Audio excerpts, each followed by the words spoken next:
Hello and welcome all of you our YouTube channel inspiring mathematics by Anoop Mudgil. Last lecture में हमने probability की शुरुआत की थी और कंडीशनल प्रोबेबिलिटी पे हमने काफ़ी कुछ डिस्कस किया था।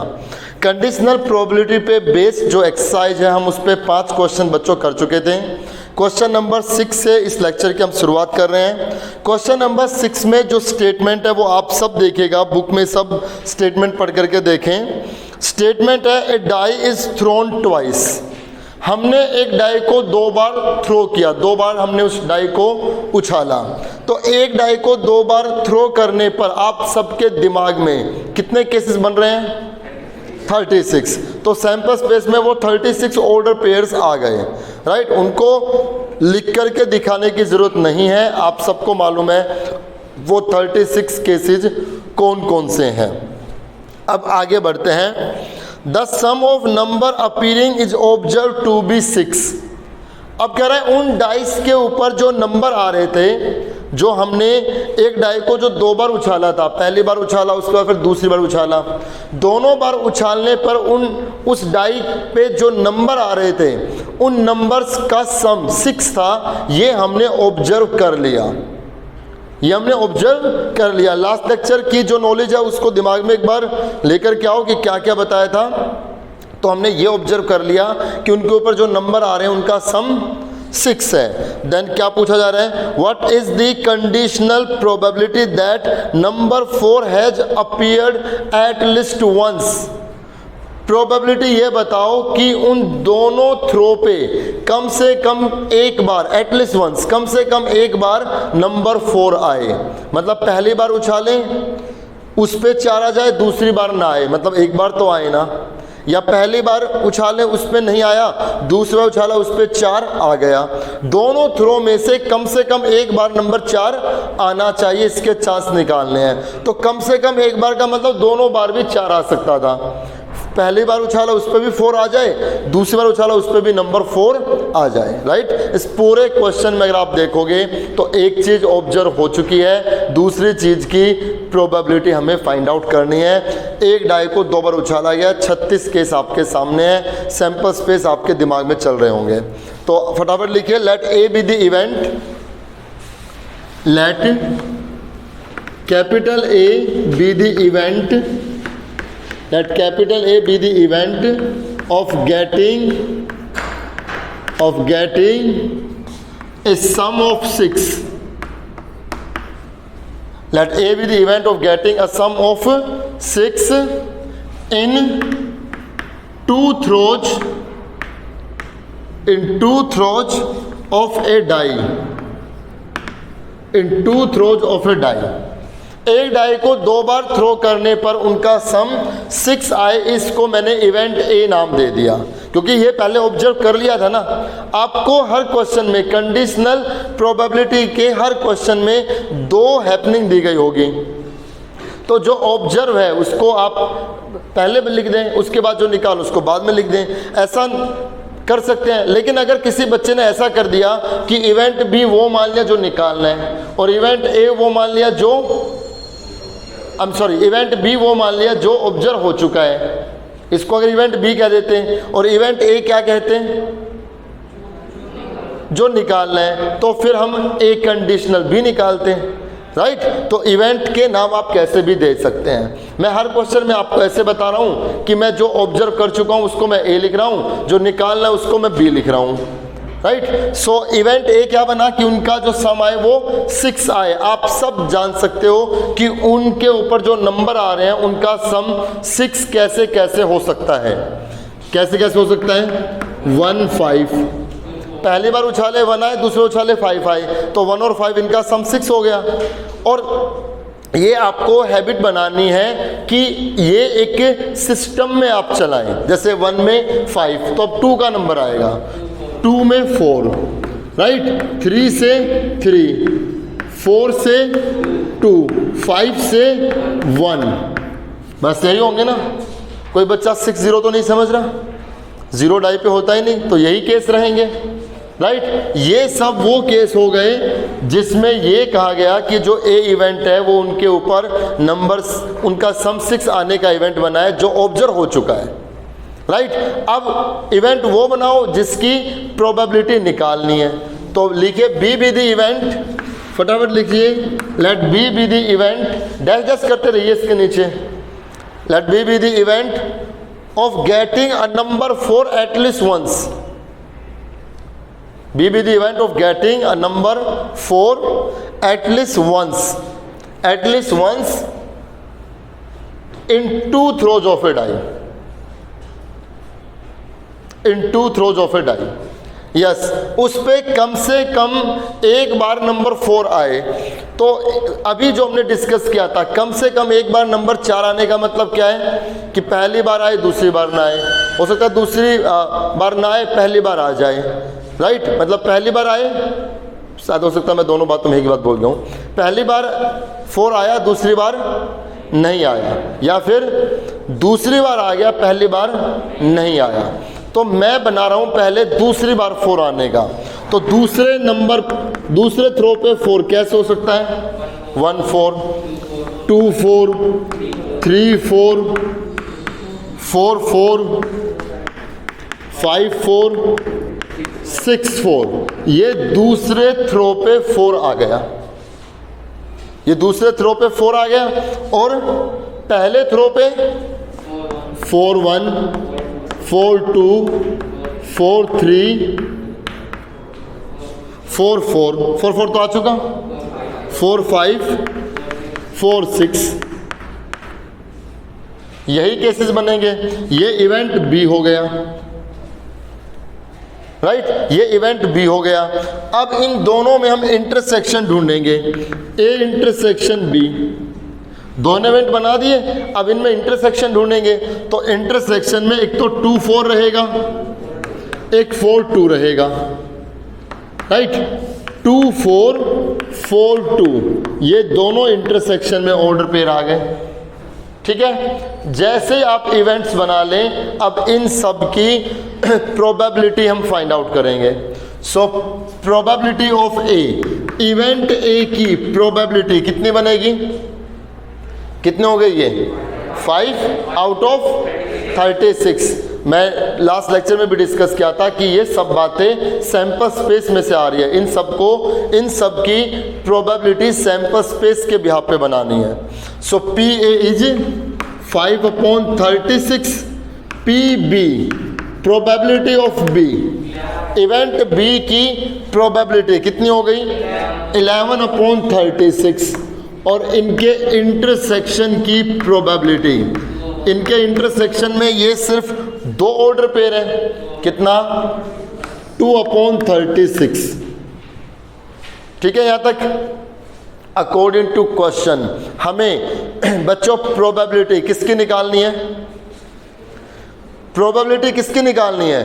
अब देखो ना क्वेश्चन में किस पे लिखा गया, व्हाट इज द प्रोबेबिलिटी, किस पे लिखा गया है, इस पे कि कम से कम एक बार नंबर 4 आए, तो इवेंट बी के चांस निकालने हैं ना, जब ये ए ऑलरेडी ऑब्जर्व हो चुका था। So we have to find the probability of B when A is already happened. Formula क्या रहेगा, ऊपर तो पी ए इंटरसेक्शन बी, और नीचे जो ऑब्जर्व हो चुका वो पी ए, इंटरसेक्शन की प्रोबेबिलिटी 2/36, ए की प्रोबेबिलिटी 5/36, कैंसिल, रिजल्ट आ गया 2/5, ये इस पूरे की प्रोबेबिलिटी आ गई, ठीक है। क्वेश्चन नंबर 6 में चलिए क्वेश्चन नंबर 7 में आते हैं। क्वेश्चन नंबर 7 में जो स्टेटमेंट आप देखिए, a pair of die is thrown, question number 7 सबसे पहले यही कह रहे हैं, a pair of die is thrown, हमने डाई का एक पेयर थ्रो किया, तो आपको पता है 2 डाई उछाली गई है, तो 2 डाई को उछालने पर सैंपल स्पेस में कितने ऑर्डर पेयर आएंगे, 36, वही आपके दिमाग में घूम रहे हैं, वो 36 ऑर्डर पेयर बन गए, किसमें, सैंपल स्पेस में 36 एलिमेंट्स आ गए। If the 2 number appearing on them are different, अब ये बात ऑब्जर्व कर ली ना, अब ये बात ऑब्जर्व कर ली गई है कि उनके ऊपर जो नंबर्स आ रहे हैं वो कैसे आ रहे हैं, डिफरेंट, अलग अलग नंबर आ रहे हैं। तो लिखिए फटाफट, let P A be the probability. अब मैं सीधे आपको प्रोबेबिलिटी बता रहा हूं, इवेंट ना बना करके सीधे प्रोबेबिलिटी बता रहा हूं, क्योंकि आपको बहुत ज़्यादा मैंने प्रैक्टिस करा दी है पीछे इवेंट लिखवा करके। अब सीधे आप लिखिए, let P A be the probability, let P A be the probability of getting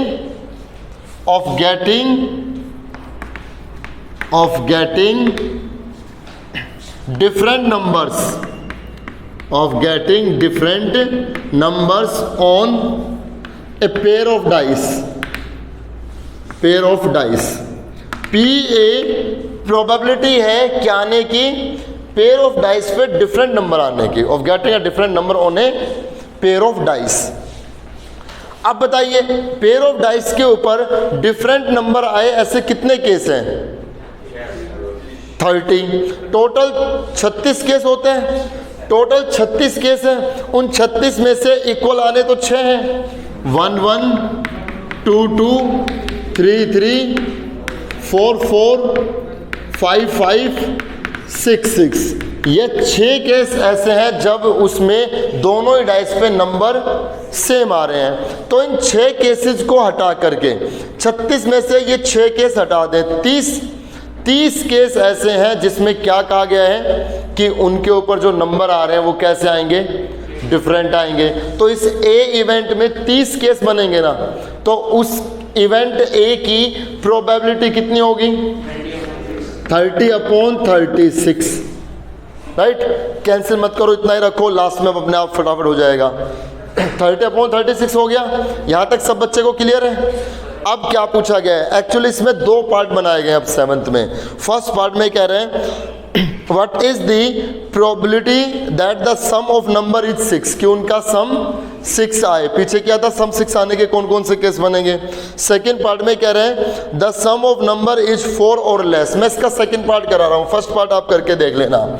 second part में क्या कह रहे हैं कि उनका सम क्या हो, 4 और लेस, उनका सम 4 या 4 से कम आए, 4 या 4 से कम आए। तो लिखिए बी बी द इवेंट, इसको पहले इवेंट बना लेते हैं। Let B be the event of getting, let B be the event of getting a sum of 4 or less, of getting a sum of 4 or less on a pair of dice, कि pair of dice के ऊपर उनका सम 4 या 4 से कम आए। तो 4 या 4 से कम का मतलब पहले तो आप 4 का बनाओ, कौन कौन से नंबर ज्वाइन होकर के उनका सम 4 बनाएंगे।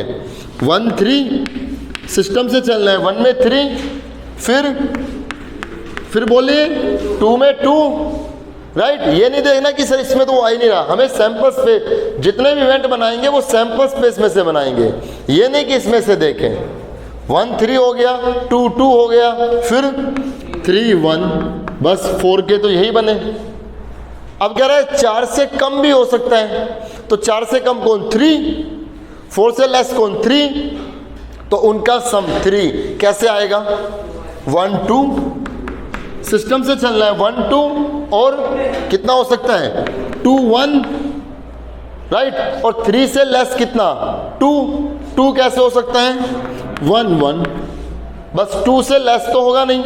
उन डाइस के ऊपर जो नंबर आ रहे हैं उन नंबर का सम 2 से लेस तो होगा ही नहीं ना। कोई भी 2 डाइस के ऊपर मिनिमम जो उनका सम हो सकता है वो 2 हो सकता है ना। जब दोनों डाई पे 1 1 आए तो ही उनका सम 2 बनेगा ना, 2 से लेस तो बनेगा ही नहीं।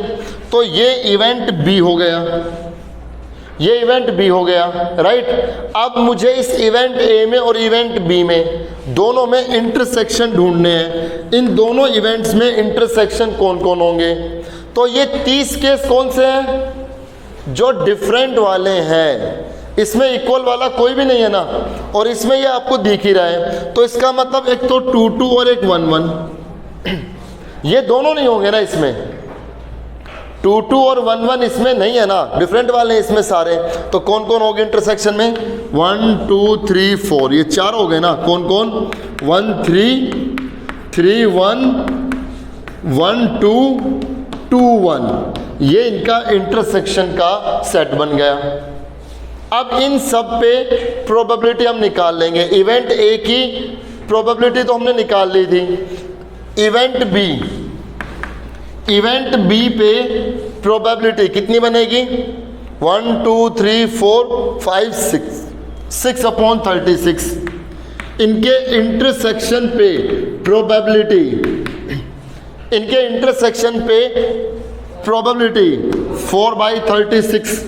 4/36। हमें क्वेश्चन के अकॉर्डिंग प्रोबेबिलिटी किस पे निकालनी है? क्वेश्चन के अकॉर्डिंग किसकी निकालनी है प्रोबेबिलिटी? कि उनका सम 4 या 4 से लेस आए, मतलब बी की। We have to find the probability of B when A is already observed. तो ऊपर क्या रहेगा? पी ए इंटरसेक्शन बी, जो कितना है 4/36। नीचे कितना रहेगा? पी ए पे कितना था? 30/36। ये कैंसिल, ये 2/15। तो इस पूरे इवेंट में जो प्रोबेबिलिटी निकल करके आई वो 2/15 आ गई। ऐसे आप इसका फर्स्ट बार करके देखेंगे। क्वेश्चन नंबर 8 आप करके देखिए, बिल्कुल इसी की तरह होगा। थोड़ा समझे उस क्वेश्चन को। क्वेश्चन नंबर 9 और 10 में आते हैं।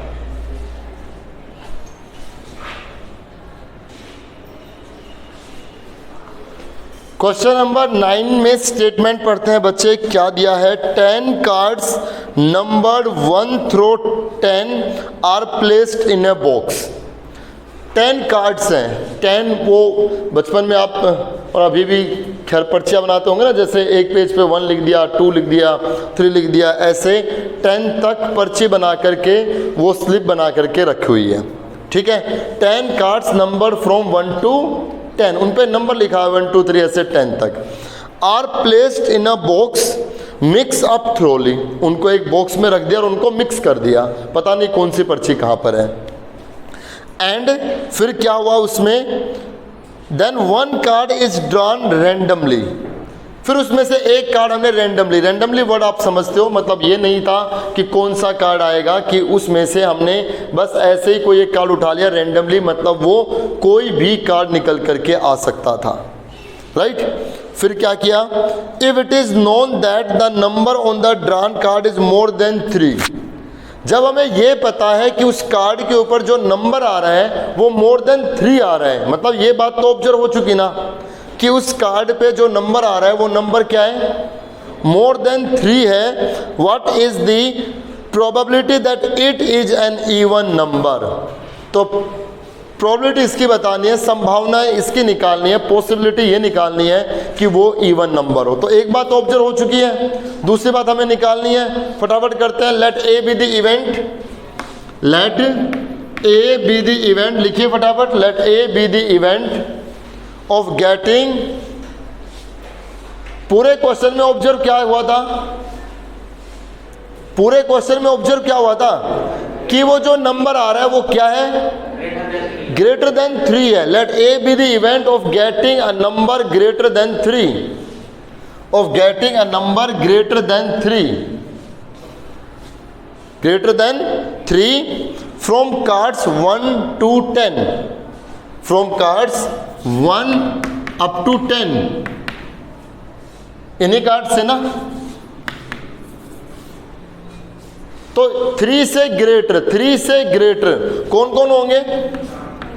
4 5 6 7 8 9 10, ये इवेंट ए बन गया। अब हम लिखेंगे B be the event, dash करते चले नीचे। B be the event of getting an even number, क्योंकि जो चांस निकालना है वो इवन नंबर पे निकालना है।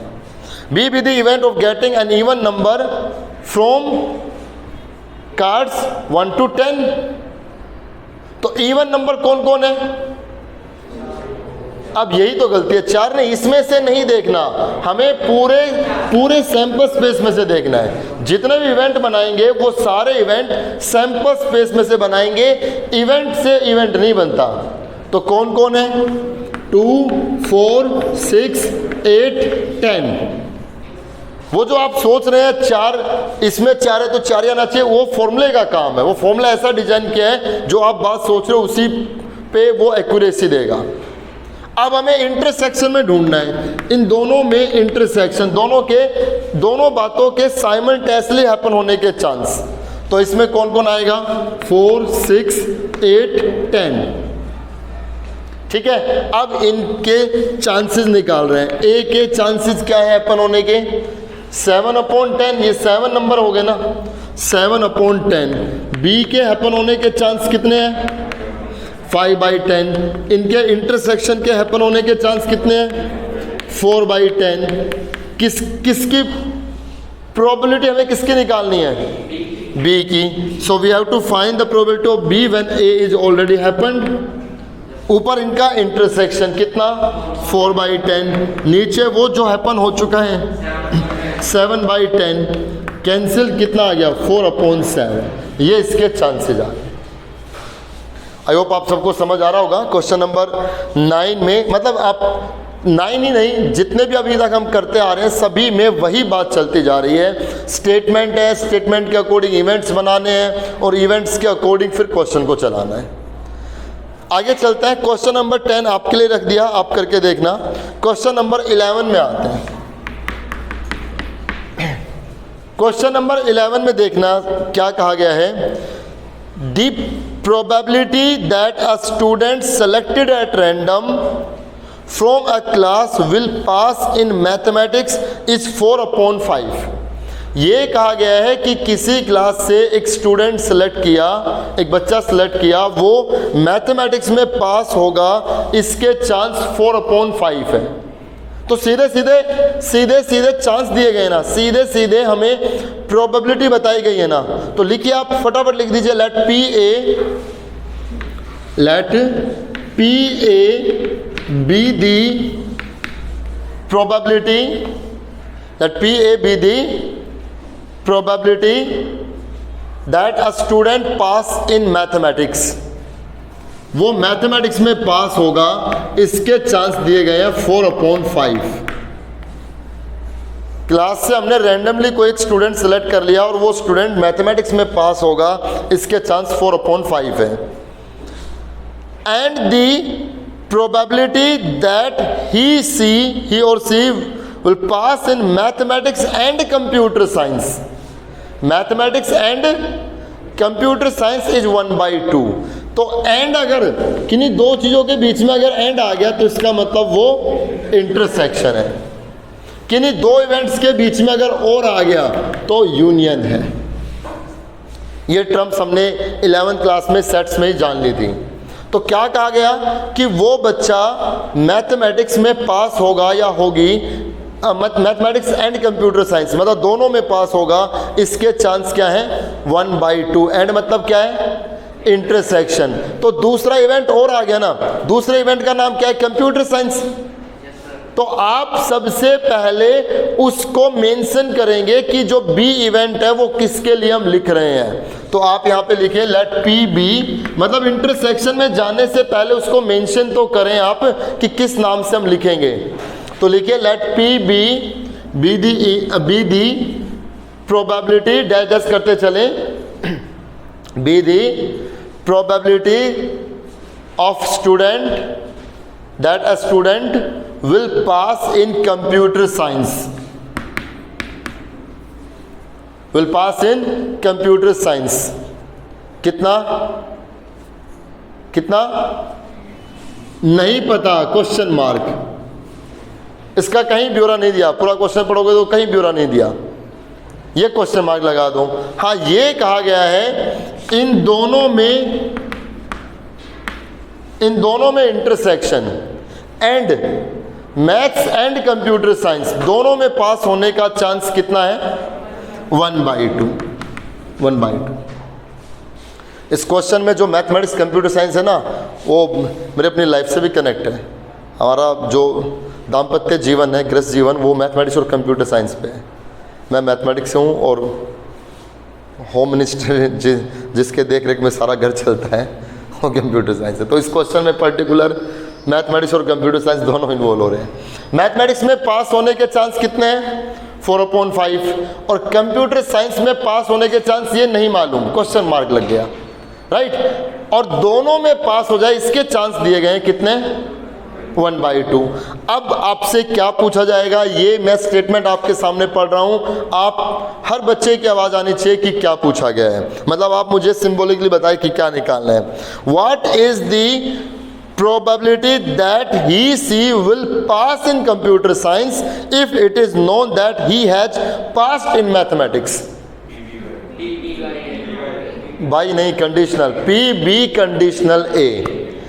क्या कह रहे हैं, चांस निकालिए कि वो कंप्यूटर साइंस में पास होगा, वो स्टूडेंट कंप्यूटर साइंस में पास हो जाएगा कब, जब उसका मैथमेटिक्स का पेपर चेक हो चुका है और ये पता लग गया कि वो मैथमेटिक्स में पास हो गया है। अब कंप्यूटर साइंस में पास होने के चांस निकाल रहे हैं। We have to find the probability of pass in computer science when he has already passed in mathematics. यही तो है। ऊपर कितना, इंटरसेक्शन कितना 1/2, नीचे PA कितना 4/5, सो 1/2 प्लट करके ये 5/4, 5/8। तो ये इसके चांसेस आ गए क्वेश्चन नंबर 11 में, ठीक है।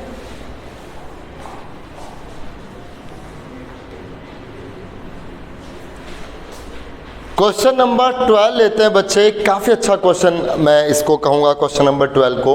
हालांकि क्वेश्चन नंबर 12 को हम आगे इसी चैप्टर में कुछ और भी कंसेप्ट हम पढ़ेंगे 2-3 एक्सरसाइज के बाद, तो उसमें जो कंसेप्ट आएगा ना, उस कंसेप्ट से भी हम इस क्वेश्चन को कर सकते हैं और वो ज़्यादा इजी होगा एज कम्पेयर टू जो हम यहाँ सोल्व करेंगे। लेकिन मैं ये नहीं कह रहा कि ये जो मैं कराऊंगा ये टफ हो गया, ये भी आसान है। इस कंसेप्ट को भी समझना है कि ऐसे कैसे होता, और वहाँ पे भी हम जानेंगे। तो क्वेश्चन नंबर 12 में जो कहा गया है वो आप समझिए, क्योंकि इसमें केसेस हमें खुद से तैयार करके बताने पड़ेंगे और वो केसेस काफ़ी ज़्यादा बनेंगे। तो देखिए, ए bag contain 3 red and 7 black ball. एक बैग में 3 रेड और 7 ब्लैक बॉल्स रखी हुई है, right.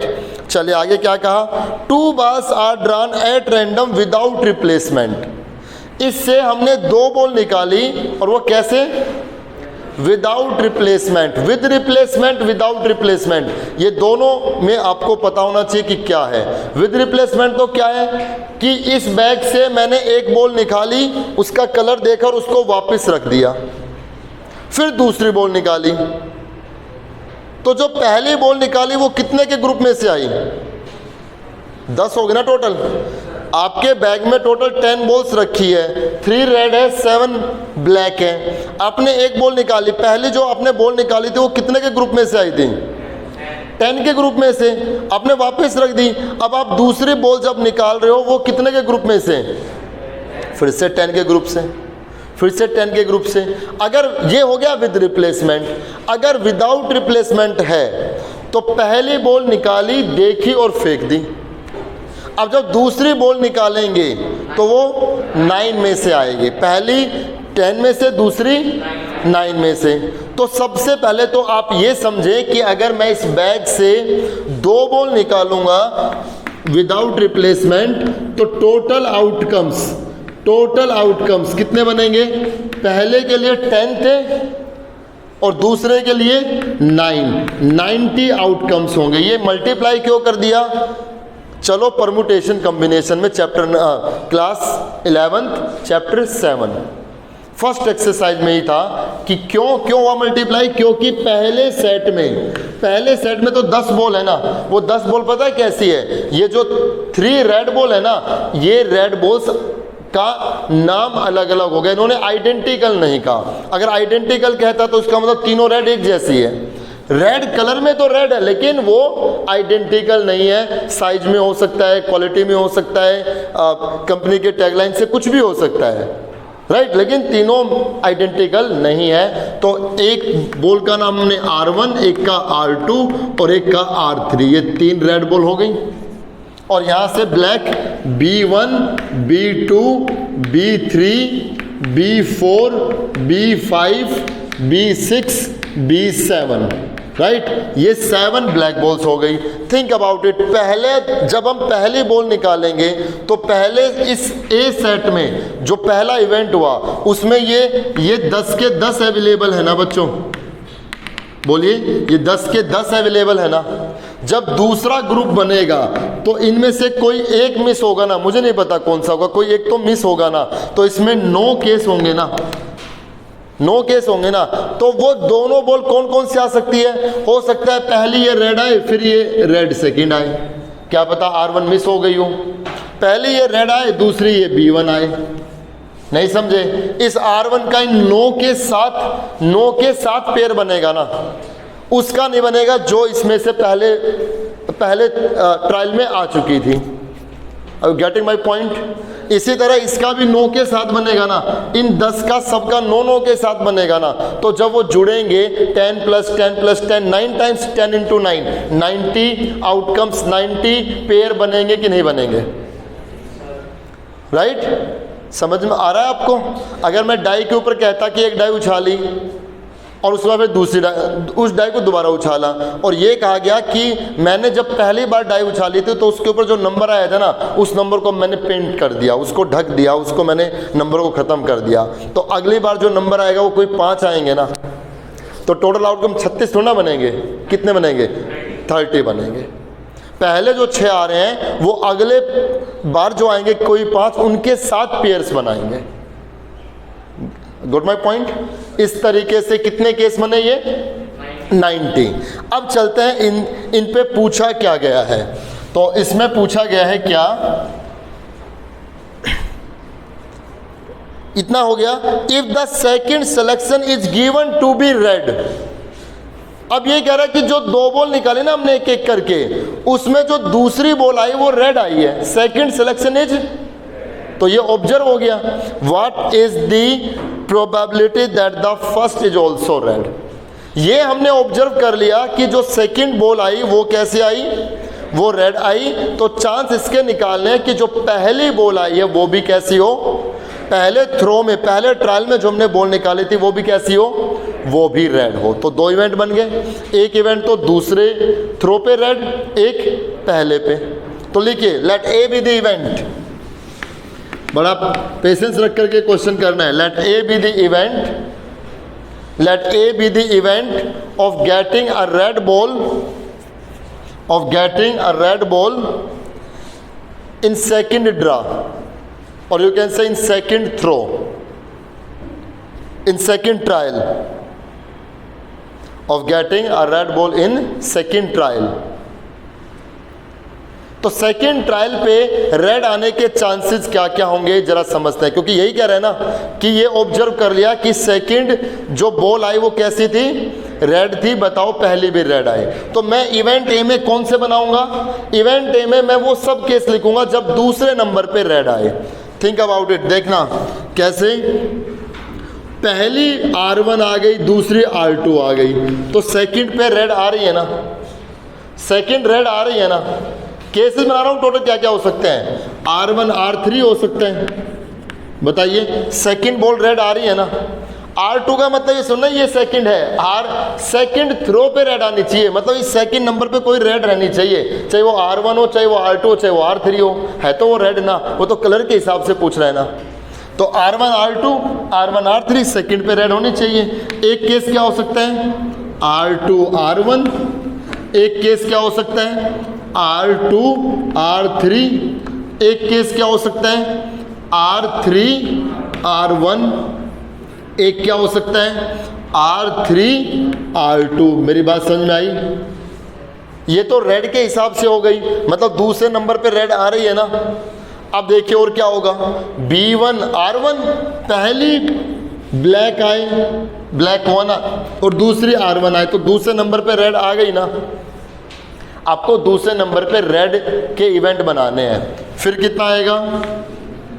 B1 R2, B1 R3, ऐसे फिर B2 R1, B2 R2, right, B2 R3, B3 R1, B3 R2, B3 R3, ऐसे B4 R1, B4 R2, B4 R3, B5 R1, B5 R2, B5 R3, B6 R1, थक गए, B6 R2, B6 R3, B7 R1, B7 R2, B7 R3, इतने ही case बनेंगे ना, इतने ही case बनेगा ना। Second number पे रेड जानी चाहिए, तो सेकंड नंबर पे रेड ऐसे जाएगी। समझ आ रहा है आपको? कितने केसेस बन गए, काउंट कर लो एक बार, 27 बन गए होंगे। इवेंट ए बन गया, इवेंट ए बन गया। अब चलते हैं इवेंट बी पे, अभी काम खत्म नहीं हुआ है, इवेंट बी पे चलते हैं। तो लिखिए बी बी दी इवेंट, शाबाश, लिखिए B be the event of getting a red ball, of getting a red ball on first trial.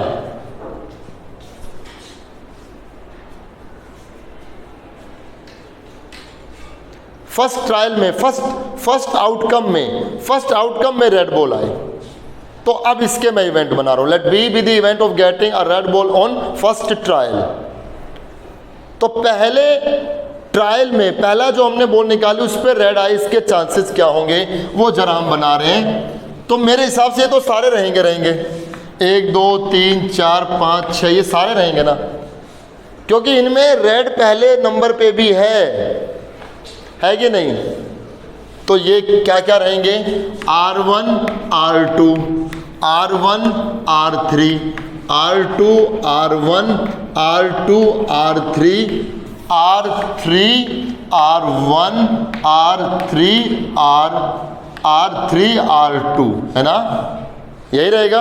अब कौन से नंबर पे, पहले नंबर पे रेड, तो R1 B1, ऐसा ही होगा ना, R1 B1 से लेकर के R1 B7 तक।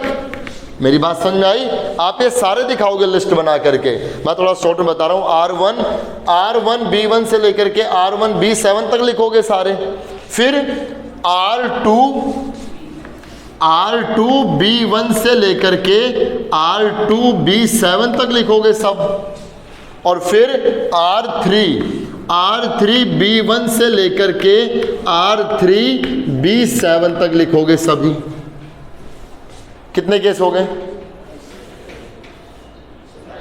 वही 27, 7 ये 21 तो ये और 6 ये 27। अब इन दोनों में इंटरसेक्शन ढूंढ लें, A इंटरसेक्शन B। इंटरसेक्शन में कौन आएंगे? ये 6, ये दोनों में आ रहे हैं ना, R1 R2, R1 R3, R2 R1, R2 R3, R3 R1, R3 R2। Clear हो गया सबको? ये केसेस कैसे बनाए हमने। अब इन सब की संभावनाएं निकालते हैं। पॉसिबिलिटी ऑफ ए की पॉसिबिलिटी कितनी है? 27/90। ये 27 केस है, कितने में से? 90। टोटल 90 केस बनते हैं, वो जो हमने और भी नहीं लिखे वो और भी है, 90 केस बनते हैं टोटल। इनके नहीं लिखे ना हमने खुद, B1 B2 B, ये भी तो बनते हैं। और देखिए बी के केस कितने हैं? 27 आउट ऑफ 90। इंटरसेक्शन पे कितने केस हैं? 6/90। हमें चांस किसका निकालना है? बी का, है ना। ये तो ऑब्जर्व कर लिया था कि दूसरे पे रेड आए, चांस बताओ कि पहले पे भी रेड आए। तो हमें बी का निकालना है जब ए ऑलरेडी हैपन हो चुका। ऊपर इंटरसेक्शन कितना? 6/90। नीचे वो जो हैपन हो चुका पी ए कितना? 27/90। 90 से 19 कैंसिल, 6/27, 2/9। ये इस पे चांस आ गया कि इसके चांस कितने हैं? 2/9 है। ठीक है, देख लीजिए आप बड़े अच्छे से इनके केसेस, कितने केसेस बनेंगे। ठीक है, क्वेश्चन नंबर 13 आप खुद करके देखना, पूरा हिंट दिया हुआ है, एनसीईआरटी एग्जाम्पल का क्वेश्चन, लेकिन हिंट से पूरा समझाया हुआ है। तो एक बार आप करके देखें, ना है तो फिर पूछना। लास्ट क्वेश्चन में चलते हैं, क्वेश्चन नंबर 14 में।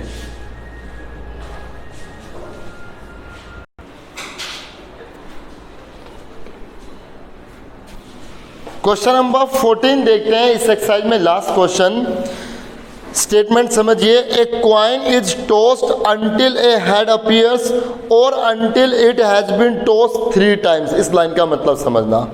कह रहा है एक कॉइन को टॉस किया गया और उस कॉइन को जब तक टॉस किया गया है कि जब तक उसके ऊपर हेड ना आ जाए, या फिर उसको लास्ट 3 टाइम्स तक ही टॉस किया गया। मतलब 3 से ज़्यादा बार भी नहीं उसको उछाला गया। एक तो ये, अगर मान लो पहली बार में ही हेड आ गया तो दूसरी बार उछाला ही नहीं, दूसरी बार में अगर हेड आ गया तो तीसरी बार उछाला ही नहीं, अगर तीसरी बार पे हेड आ गया तो चौथी बार नहीं उछाला, और अगर तीसरी बार पे हेड नहीं आया तो भी चौथी बार नहीं उछाला गया। Got my point? या तो उसके ऊपर हेड आए, ये जिद है, या फिर लास्ट ये है कि 3 तक का ट्रायल हो सकता है। मैं आपको कहूँ एक कॉइन है, आप उसको उछालो जब तक हेड ना आ जाए, लेकिन 3 से ज़्यादा बार नहीं उछाल सकते। थिंक अबाउट इट, आपका प्रैक्टिकली क्या क्या केस बनेगा वो मैं सैंपल स्पेस बना रहा हूँ। हो सकता है किसी बच्चे के पहले बार उछालने पे हेड आ जाए तो उसका तो यहीं पे ख़त्म हो गया काम। या फिर मैथमेटिक्स में ये याद रखना, परमुटेशन कॉम्बिनेशन में बताया था, इस चैप्टर में बता रहा हूँ, जब भी दिमाग में है ना ये हो सकता है या फिर ये हो सकता है या फिर ये हो सकता है, तो उनको कलेक्टिवली एक ग्रुप बनाया जाता है। और मतलब यूनियन मतलब जोड़, राइट? तो ये हो सकता है, या फिर अगर किसी बच्चे का पहली बार हेड नहीं आया तो मतलब टेल आया है, तो उसके पास दूसरा चांस है, अब दूसरी बार हेड आ सकता है उसके लिए, तो उसका एक्सपेरिमेंट यहीं पे ख़त्म हो जाएगा। मैं बता रहा हूँ कि टोटल पॉसिबिलिटी कितनी बन सकती है। अगर किसी बच्चे का दूसरी बार भी हेड नहीं आया तो उसको तीसरा ट्रायल मिलेगा, यहाँ पे हेड आ सकता है, उसका एक्सपेरिमेंट पूरा हो जाएगा। और इसमें वो बच्चे जो भूल जाते हैं, जो गलती करते हैं बच्चे ऑलमोस्ट, क्या इसमें एक केस ये भी तो रहेगा, हो सकता है वो बच्चे का इतना दुर्भाग्य है, इतना बैड लक है कि तीसरी बार उछाला तब भी हेड नहीं आया, तो उसका तो हेड आना हुआ ही नहीं और चौथी बार के लिए उसको मंजूरी नहीं। तो ये सारे केस हो सकते हैं ना, इस पूरी बात में सारे केस ये हो सकते हैं। और बड़ी मज़ेदार बात इस क्वेश्चन के साथ ये है कि इन सब के चांसेस अलग अलग होंगे। आप इसको ये नहीं गिन सकते कि टोटल 4 हो गए, ये 1/4 है सबके चांस, नहीं। इसमें इस H अकेले के आने के चांस 1/2 थे, क्योंकि वो तो एक ही थ्रो पे था, राइट? इस TH आने के चांस कितने थे? 1/4। ये 4 केस हो सकते थे, उनमें से कोई एक आया है। इस TTH होने के चांस कितने हैं? 1/8। जब उसने 3 बार उछालने का सोचा है तो 8 केस हो सकते थे ना उसके सामने, 8 में से उसको कोई ये केस मिला तो इसके चांस 1/8 है। और इस ट्रिपल T के हैपन होने के चांस भी कितने हैं? 1/8, राइट? अब चलिए, अब हमें क्या निकालना है? Given that head does not occur on the first toss. ये दिया गया है कि हेड पहले टॉस पे हेड नहीं आया, तो इवेंट ए क्या है आप लिख लेंगे खुद से। Let A be the event of getting no head on first toss. पहले टॉस पे हेड नहीं आया, पहले टॉस पे हेड नहीं आया तो इवेंट ए में कौन कौन आएगा? TH। भाई पहले टॉस पे हेड नहीं आया तो TH, TTH और TTT। मेरी बात समझ में आ रही है? इसकी प्रोबेबिलिटी निकाल लें। इस PA की प्रोबेबिलिटी क्या बनेगी? इन तीनों का सम होगा, मतलब TH हो सकता था, या फिर मतलब और मतलब यूनियन मतलब प्लस, ये हो सकता था, या फिर TTH हो सकता था, या फिर TTT हो सकता था। मेरी बात समझ में आई? इवेंट ए में ये 3 केस है, इनका पूरा चांस क्या बनेगा? ये हो सकता था, या फिर ये, या फिर ये। सो पूरे इवेंट ए की प्रोबेबिलिटी क्या बनेगी? 1/4 प्लस 1/8 प्लस 1/8। एलसीएम आ गया 8, यहाँ जाएगा 2 प्लस 1 प्लस 1, 4/8 मतलब 1/2। 1/2 चांस बनेगा ना इसका, राइट? इवेंट ए बन गया। अब क्या कह रहे हैं? What is the probability that coin is toss 3 times? Probability बताओ उस कॉइन को 3 बार टॉस किया गया हो, तो B the event of tossing the coin 3 times. ये बात आप लिखोगे, लास्ट पेज रिकॉर्डिंग में आप देख लेना कि मैं क्या बोल रहा हूं। B be the event of getting B be the event of tossing the coin 3 times. तो इवेंट बी में उस कॉइन को 3 टाइम टॉस किया गया, तो 3 टाइम टॉस करने पे ये 2 केस आएंगे क्या, T T H T T T. इसकी प्रोबेबिलिटी क्या बनेगी, टी टी एच और टी टी टी, यही बनेगा ना। ये 1/8, ये 1/8, रिजल्ट कितना 2/8, मतलब 1/4, यही आएगा ना, पक्की बात है। अब इनका intersection, A intersection B, event A में और इवेंट बी में कॉमन कौन है, ये दोनों ही, कौन, T T H T T T. इनके इंटरसेक्शन की प्रोबेबिलिटी 1/8 प्लस 1/8 2/8, मतलब 1/4। हमें चांस किसका निकालना है, 3 टाइम टॉस हो, है ना। तो बी का चांस निकालना है when A is already happened. ऊपर इंटरसेक्शन कितना 1/4 और नीचे ये, नीचे जो हैपन हो चुका 1/2, तो यहाँ पे कितना 1/4 मल्टीप्लाई होकर के 2/1, रिजल्ट कितना आ गया 1/2। ये इस क्वेश्चन की प्रोबेबिलिटी आ गई कि इसका रिजल्ट कितना रहेगा 1/2 रहेगा। ठीक है, तो यहाँ हम एक्सरसाइज 15.1 कंप्लीट कर चुके हैं कंडीशनल प्रोबेबिलिटी पे, ये बेसिक था। ठीक है, मिलेंगे नेक्स्ट क्लास में, तब हम नेक्स्ट में जो कंसेप्ट हमारा आएगा मल्टीप्लिकेटिव लॉ ऑफ प्रोबेबिलिटी वो डिस्कस करेंगे। थैंक यू बच्चों, थैंक यू सो मच।